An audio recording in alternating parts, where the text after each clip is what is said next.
Welcome back, ladies and gentlemen, to 2019 LCK Summer, and that was one of the most fun games I have ever had the pleasure to cast, and we get to do it again.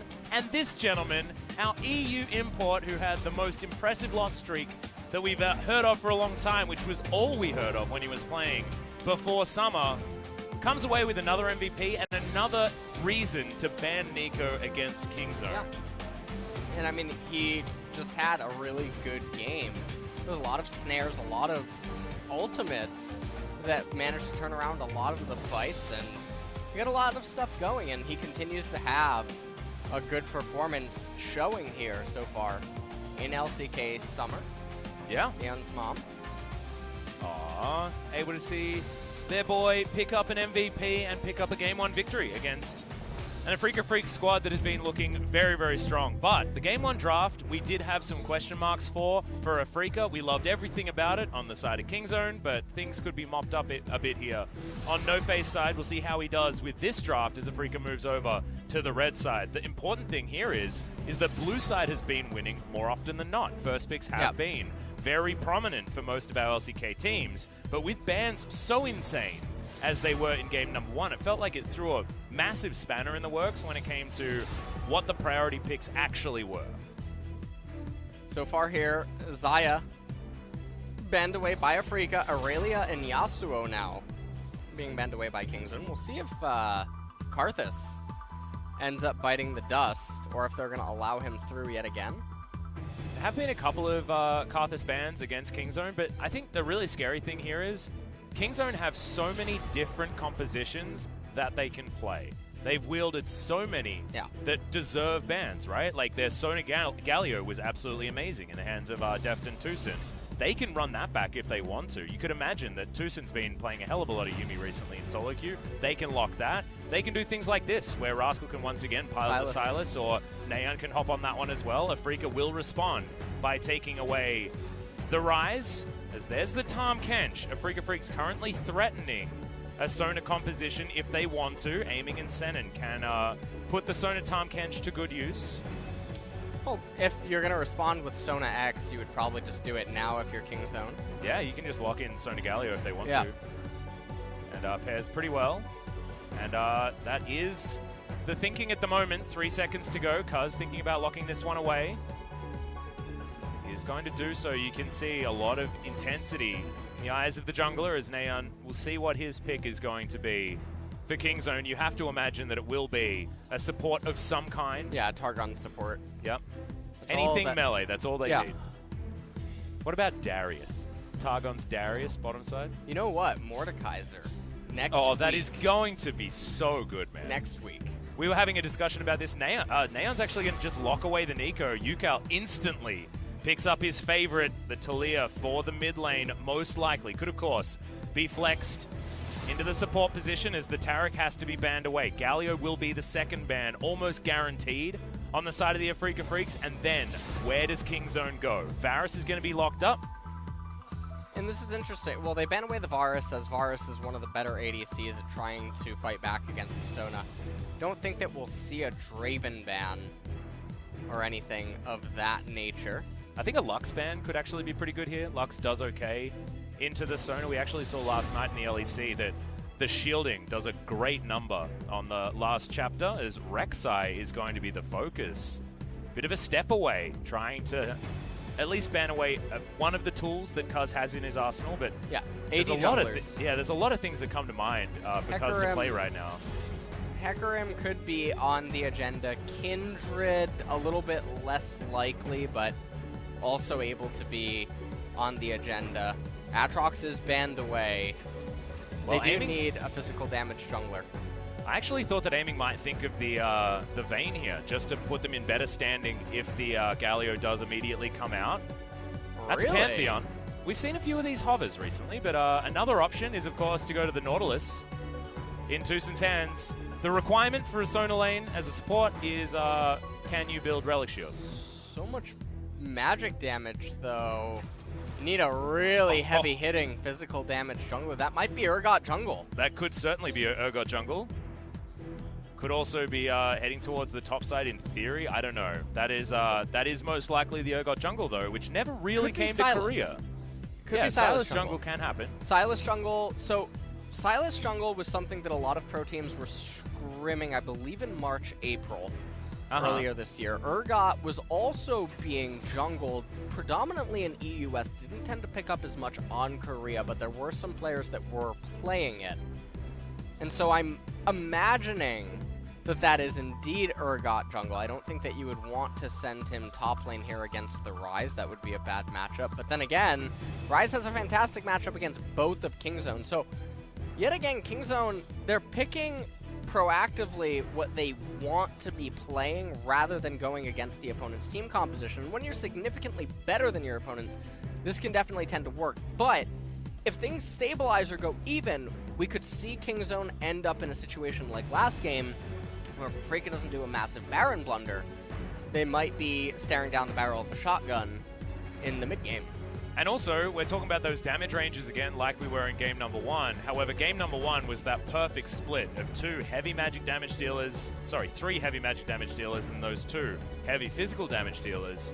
This time around, it is almost all magic apart from that Urgot like you were talking about. He isn't necessarily a damage powerhouse despite coming from the jungle, having a few more of those damage options. It's not like the full tank Urgot that only really has a black cleaver coming from the top side. I think this will be warrior into a lot more damage coming out from Cuzz. But could be a little bit more dangerous. And we'll see whether this is just going to be too much craziness for Afreeca to deal with. Because remember, Sona Nico is something that they've piloted already, and it looked unstoppable. Glacial Augment plus Sona means it's so hard to dive on top of her, and she just gets to keep everyone healthy throughout the entire fight. It literally just slows down team fights to a point where Sona's low cooldowns can just be used over and over again. Yeah. We'll have to see what Afreeca can do here in game number 1. I feel like Dread is going to have to get the ball rolling very early on. Yeah, and that's what an Olaf wants to do, right? So going to be a lot on him, and Dread has been known to do that. See whether he can in game number 2.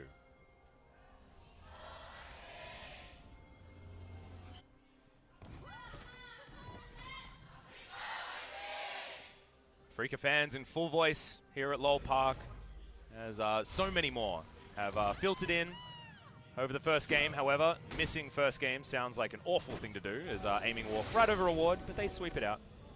Information gained on both sides, as Cuzz may have forgotten to buy. Not entirely sure, but he's waddling out of the base much too late. Silent Night Sona. Haven't seen this one for a while. My personal favorite. Really? Yeah, I'm a big fan of the Silent Night Sona. Especially when she was an actual support. You can play her with Reindeer Cogmore, and it's an adorable combo. Super cute, man. What? Yeah. You don't like it? Not a fan? No, I'm not. You know, actually, I don't like any of Sona's skins. Really? Yeah. Not a DJ Sona boy? I'm just not feeling it. Huh. Arcade Sona? I mean, that was pretty cool, too. No. Look at how glorious her hair is in this skin. All right. I mean, that's your opinion. It is. All right, you know. All right. Okay, well, Afreeca Freecs going to start bottom side of the map. It is well known to Kingzone that this is happening, so vertical jungling is going to happen. Ah, that's what happened. So, just got word from good old Pup Smithy sending me a message saying that Cuzz swapped to sweeper after putting his ward down. So that's why he went back to base. He wasn't just in the bathroom, something like that. Wasn't solo queue. Well, what's going on here now in this game is Dread.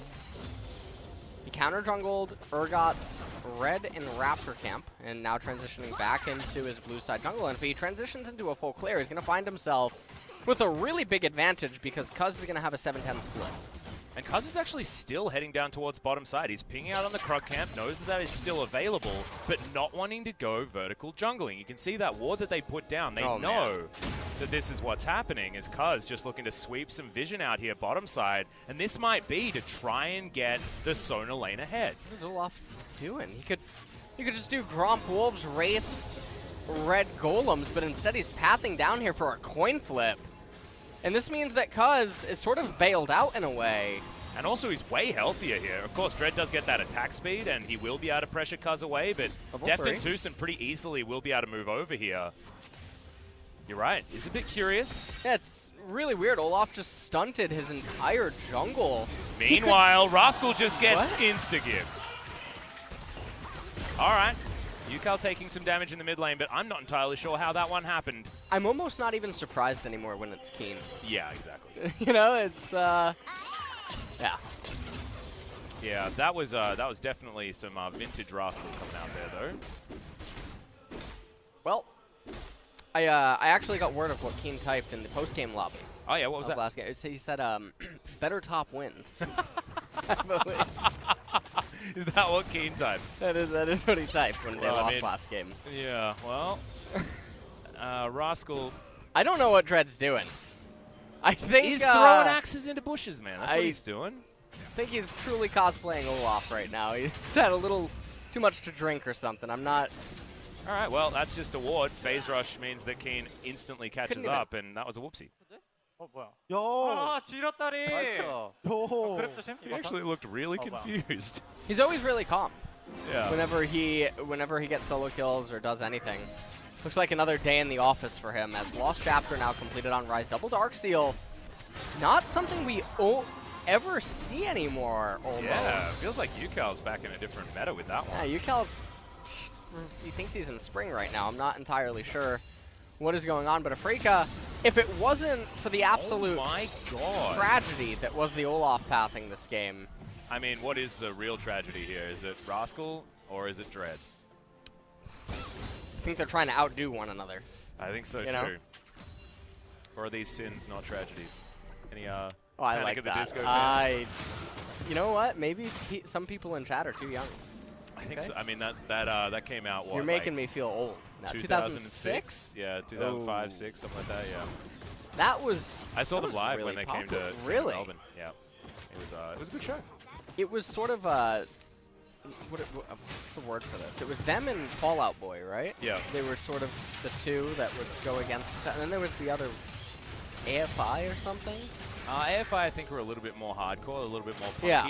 They were a bit more punky than the pop punk gods that were Panic at the Disco and Fallout Boy. You're exactly right. I think there were like a few others that were similar that came in around the same time. Simple Plan was another one. Yep. Well, talking about a Simple Plan, Afreeca wanted to get an Ocean Dragon. Love the segue. Open, I'm sorry. Yep, Open Drake coming in. Full vision available here as Kingzone moves 3 members up. Ucal and Naehyun will meet as the Shape Splitter is in for Naehyun. He wants to be able to get a Pop Blossom. Does have that one available as aiming. Gets that volley across. Senan with the Grey health, but they give up the Ocean Drake. They don't want to go for it. Don't want to bite off more than they can chew. And Kingzone understanding that they have a lot of scaling to do before relevance is going to be hit. So they get a really, really early Open Dragon, which is actually quite good.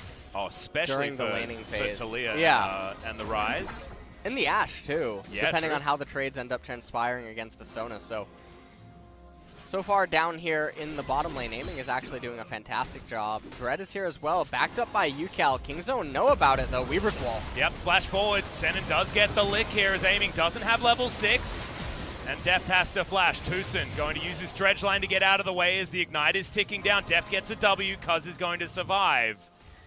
Lot of summoner spells on cooldown on Kingzone's side, but Afreeca holding onto a load of theirs. And Nico made a pretty erroneous decision trying to roam down, even though there was no way for Naehyun to actually reach that fight by the time it would end up concluding. And so, a little bit of lost opportunity. There's the flash from Ucal. Yeah, Cuzz is definitely going to die. No flash, but Naehyun. Pop Blossom comes in. That's a stun onto Ucal, but Dread is just smashing him down with all his abilities, and 100 health is not going to be enough. The Q, is he going to get the reset? No, he's not. Ucal gets it with the final threaded volley. And Afreeca is just at such a large advantage right now. You look at the Urgot, he's level 4. Yeah. Dread is he's into level 6 right now, and he's transitioning to the best camps for Olaf right now. And Kiin is just lane kingdoming yet again up in top lane. So Sona is going to have to try to bail them out in the mid stages of the game, because this team composition, with so much magic damage and Urgot being so far behind, they are not positioned well for mid-game team fights. You can see Afreeca on the bottom side, getting their shove in, feeling real good about that one. Tongue Lash lands onto Deft, and now that Senan's level 5, 3 points in that ability, it's actually doing some damage on these guys. Ashe hasn't been too successful. Even Prey wasn't able to pilot it to a victory yesterday in the Dam 1 series that KT had. Ucal once again roaming down towards the bottom side, surfing on these walls as Dread's going to turn up as well. 4 members towards the bottom side. Arrow flies in, is going to tag the Nautilus, immediately ignited. Deft doesn't have Crescendo. It's a decent stun onto Ucal, but they're piloting this dive really nicely. All too easy. Turret plate comes down to boot. They should be able to take another, and this game has gone to hell in a handbasket so fast for KingZone. And KingZone right now are just so far back. I mean, Cuzz, he just hit level 6. He's transitioning right now into the Raptors, and maybe after that the Golems, but things are not looking good. And they're going to need a miracle team fight in order to come back into it. Infernal Dragon coming up in 2 minutes. They are not going to be in a position to realistically win that fight unless Afreeca just donk off something.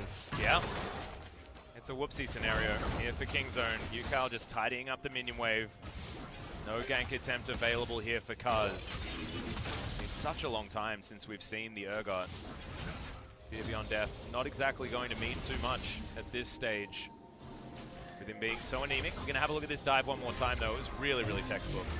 From the Afreeca Freecs. Yeah, it ends up hitting onto TusiN. He tries to go on to Ucal, but the way that they juggled aggro is really good usage of the Tom Kench. Yeah. And from there, everything was pretty easy. Yeah. Well, Naehyun still pretty comfortable here in the mid lane. Does have an 11 CS lead. This is his favorite champion at the moment. Outspoken on that one. But how are you going to salvage this game? I think it's all about get behind Deft and get behind Naehyun. Can the Nico Sona duo still be the powerhouse that it was last time we saw it from KingZone in the mid game as Naehyun? Not going to get hit by that arrow and not going to get hit by the seismic shove either. Shape split and movement speed pretty good, but is going to be enough here. Flash forward, Pop Blossom, as well as the stasis is not enough. The last threaded volley does come in.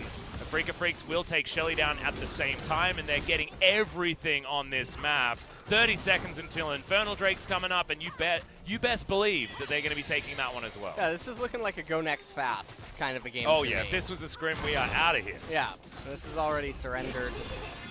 They would already be in the happy brush, so... There is no happy brush for KingZone this game. There's absolutely. Now, can Afreeca actually find a way to give away the Infernal Dragon? They're doing a pretty good job of it. Ucal recalling extremely late. And a lot of vision available down here for KingZone. Kiin has teleport, so pretty sure everything should end up being fine in the end. Aiming has teleport as well. Don't give away the Infernal. What? How?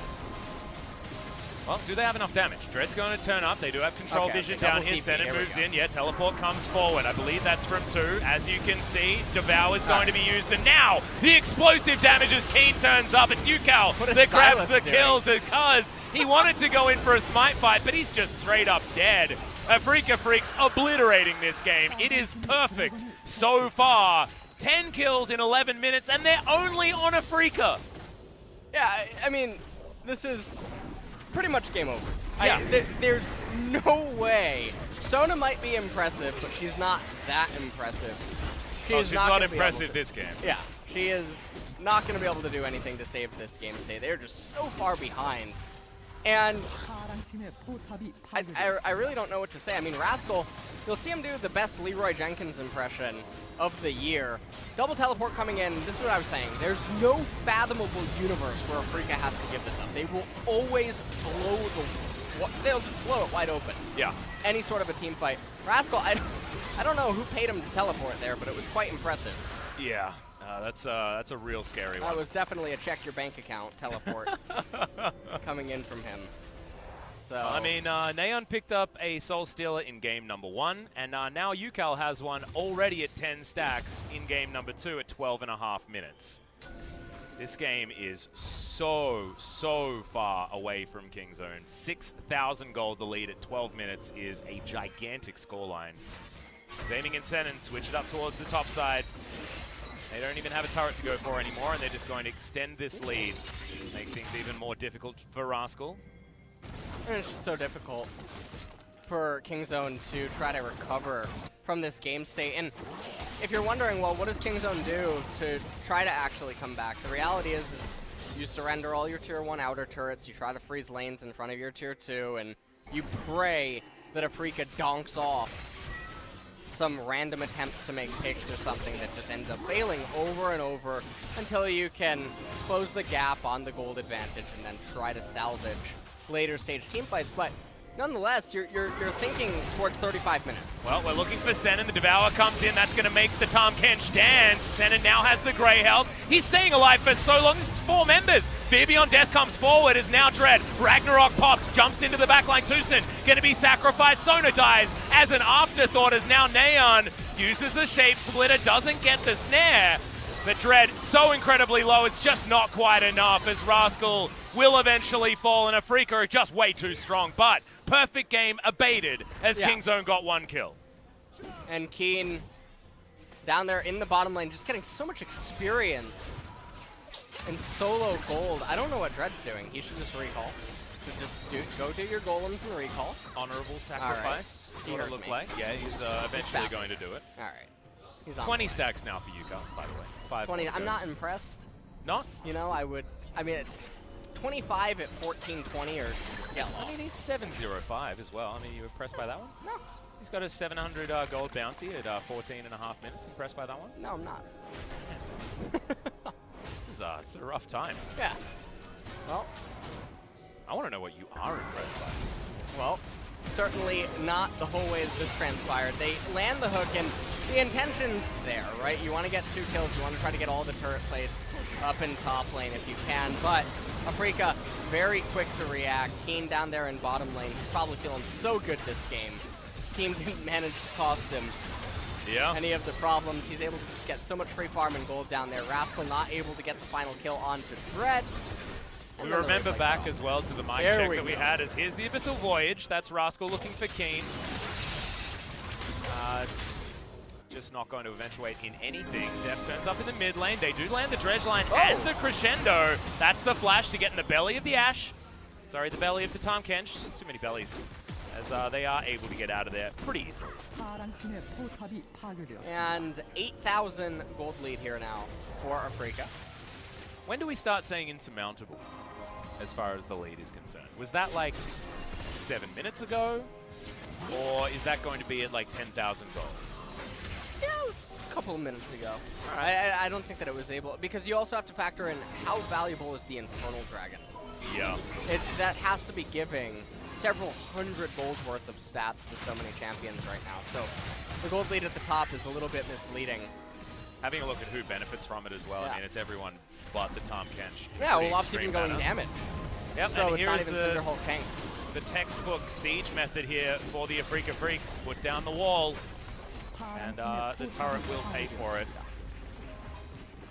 Afreeca. So, yeah, well, now they're at that state that you were talking about, right? Now we're at the state where the outer ring is dead. Kingzone are going to be desperately trying to find their own jungle minions, but at least they should be able to pick up waves as they head towards inners and transition towards defending elsewhere as easily as they can. But that's only for another 3.5 minutes, because then the Baron is going to be available and Kingzone are going to be relegated to just trying their best to make money elsewhere and hope that Afreeca don't just take it immediately and then win the game. They still do have the Nico. The Pop Blossom in the Baron Pit is a scary thing. They do have the crescendo. They've got TusiN with his bevy of CC. They have things that they can do. As we've got Realm Warps on Realm Warps, but the interruption does happen here. Kiin finding Rascal. Dread wanted to get in on the kill, but that solo kill was way too easy. Kiin is making Rise look about as busted as it can be, but I think this is all just Kiin being really good. Yeah. This Rise is just so massive. There's no way that Kingzone are going to actually be able to answer him. This is actually why I wanted to see him in game number 1. He's so good against so many meta champions, and he just ramps up so well. So, Arrow. We'll see. Ooh, not quite positioned correctly there as Deft's looking for some power chords. We get a dredge line. Dread's going to go down. Kiin's now dancing. He's got so much he fails the flash. And Fear Beyond Death going to come out as a result. 2 picks. But Afreeca Freecs still very strong. Teleport coming in for a flank here onto Senan and aiming. Remember, Arrow was used in that last fight and missed as Rascal now has them routed. Senan's going to face check him, finds himself an Ashe Arrow. They want to get the Devour out as quickly as possible. Naehyun with the Pop Blossom diving on forward, but immediately he pops. Ucal just has way too much damage as he moves on forward. I don't think they'll have another seismic shove for a little while, but Ucal's still looking for more. He runs so damn fast. And Kingzone can't get anything off that flank. I actually don't know what Rascal was doing with the Ashe ultimate there. It seemed like him and his teammates were on different wavelengths with what they were intending to do. Infernal Dragon coming up in 3.5. Okay, well, he's trying out for the New England Patriots. Yeah, that is certainly a goal right there, but they are still going to be able to pick up the catfish. Ucal dives in as that. Oh my god! The Silas dead as an afterthought as aiming goes down very low, but importantly isn't going to fall. Deft finds a blast cone. Dread not going to be able to get over that wall anymore as the flash was used to try and get to an undertow, and Deft is going to have to try and die to this inner turret. Song of Celerity will be able to get him there, but this is a death to a turret, so, you know, it's about as good as you're going to get. But he's dying on the other side of the map while his team can't do anything. Well, we'll take a look at it one more time. Here's Rascal's impressive 3 points. Yeah, that is a goal right there. That's 6 points in Australia. Hell yeah. That was quite good. Well, the rest of the fight is pretty cut and dry, as there's just not much to really be done for Kingzone. They're just so far behind. 2 minutes until the next Infernal Dragon. 10-0-5. Yeah. For Ucal. I don't know how to... Now I'm impressed. Yeah? Yeah? 25 stacks at 19 and a half minutes, 10-0-5. He can now. Oh, yeah. That's he is 30 CS behind the clock. He's been too busy killing champions. Not impressed. Yeah, not impressed anymore. Why'd you have to bring that up? Yeah, sorry. You really we gotta be honest. I want you to be actually impressed. You know, I don't want it to be. You don't want it to be because fake. you didn't look at the CS numbers and then you don't you're want impressed. All right, you don't want me to take a No, I don't want to do it in halves. a wet towel to a face of makeup and then. Yeah. No. No, All right. Don't do that. Got to see it. We got to make sure we see the actual impressed ALS. And I'm pretty impressed, to be perfectly honest. It's a little bit easier to impress me, but at the moment, 20 minutes into the game, very close to a 10,000 gold lead for the Afreeca Freecs, and after bouncing back after a pretty emphatic victory for Kingzone in game number 1, after a pretty close early game, this is exactly what you want to see as an Afreeca fan. Blue Trinket get to go down, just trying to scope out what Afreeca are doing around this Baron pit. This is how Kingzone have to play. They have to play scared of a Baron at every single turn. And at this point, Infernal coming up in 50 seconds, you just wait for it. You end up getting that Infernal Dragon. It's going to do so much for Talia. I'm going to be on the lookout today to see if the Observer has a champion selection when it's captured. Well, right now we have 388. Yeah, we got 388 and 104 AD. Yep. And so what will happen after the Infernal? I don't know whether that number is going to go up. We'll see if it goes back for a shop. Right now, Afreeca not thinking about shopping at all. They're thinking about murdering an inhibitor turret in the mid lane. Transitioning now, 25 seconds. Arrow's going to land there onto Cuzz. Disdain, pretty good movement. As the seismic shove was great, but the flash was better out of Cuzz. Keeps himself alive. Buffering that ability is certainly helpful. But now, they don't have flash. Cuzz was certainly a way to start a fight, but it's not exactly the most pivotal flash here on this team. Deft needs his. TusiN wants his to start a fight. Rascal also try and get himself into position based on what he's hijacked.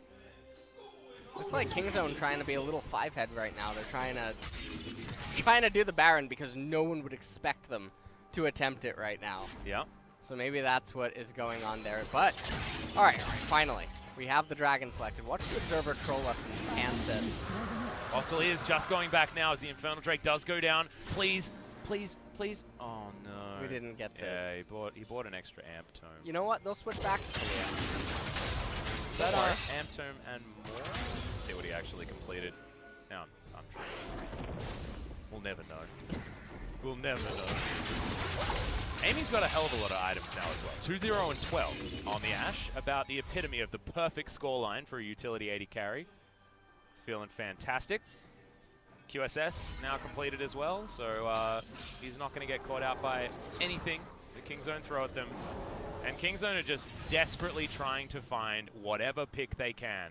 And Kiin is going to be that one. Crescendo lands. There's the knock-up. He's going to go into his Zhonya's. But that's 3 members of Kingzone right down here. He's got a gigantic shield. He's running away. Song of Celerity is pretty good. We've got Realm Warps everywhere. And he escapes. All too easy. In the meantime, Afreeca Freecs are going to take down the Baron buff. And they'll say, thanks, Kiin, for being a one-man raid boss. As those spooky ghosts, they give away the information, but with absolutely no result. That was definitely a catch me if you can moment. Yeah. As Senan, well, alright. Ucal. Abyssal Voyage is in by himself as Naehyun gets himself a Pop Blossom.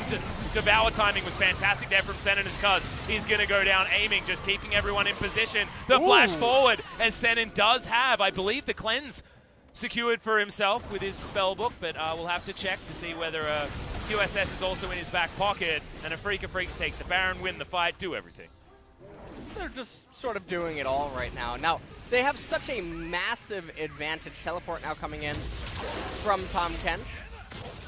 Another arrow here on the Rascal, but this is a pretty forgettable performance.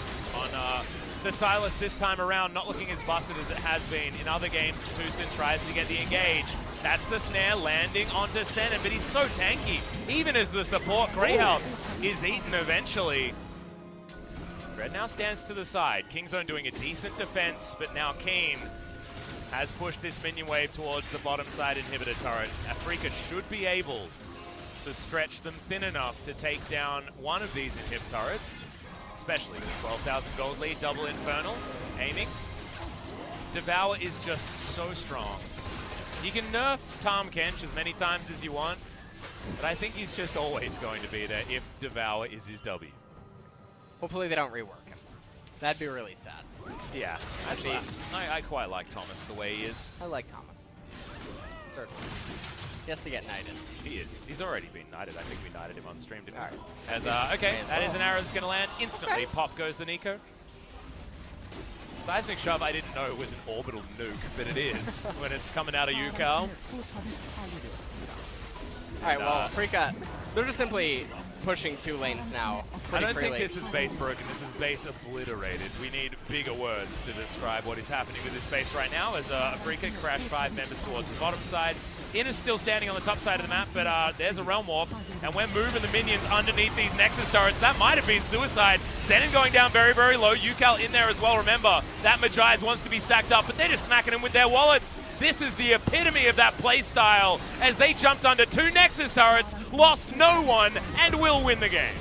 And that's going to be it. The Nexus is definitely going to fall. The wall is going to separate Naehyun.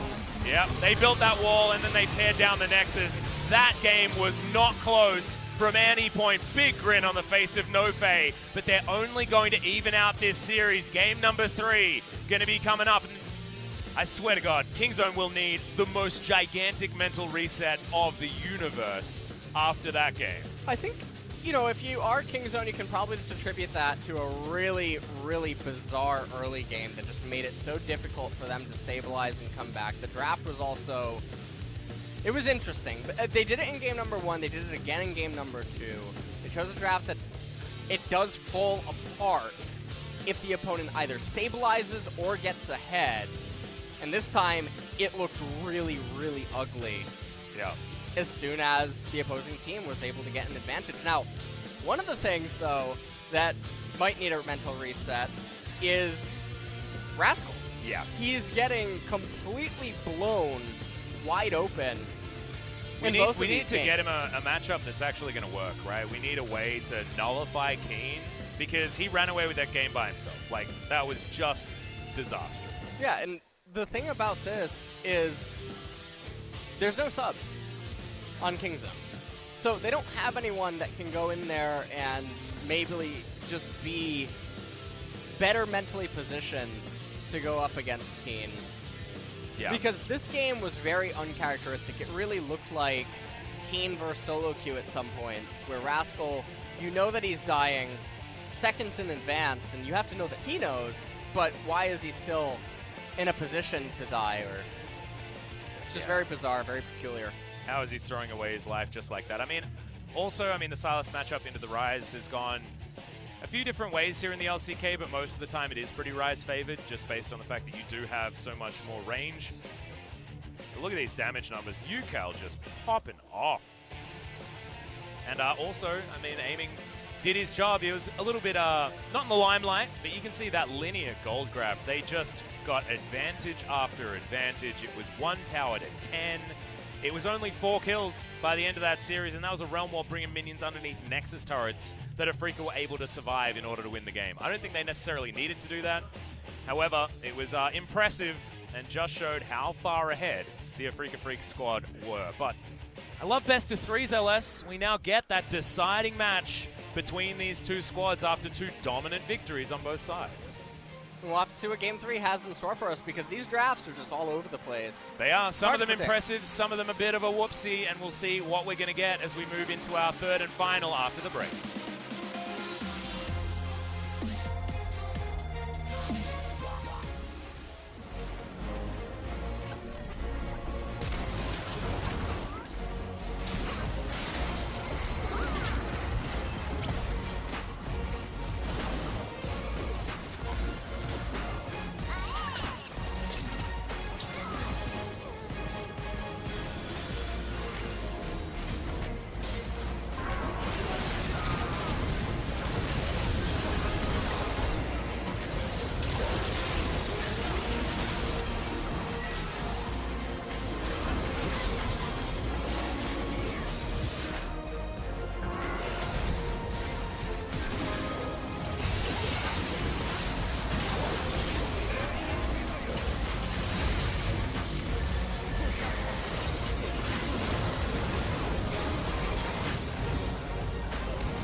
나 붙어있어. 바론들도 많이. 야 미드 공원초 이거 각나온 보자.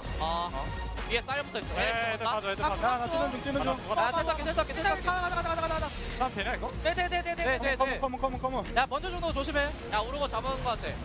도로 잡았고. 나가. 야 피어. 끝까지 가. 쏘나 높을. 나 이거 빨랐다. 오케이. 야 니코도 거기 있냐? 아 니코 몰라. 오케이.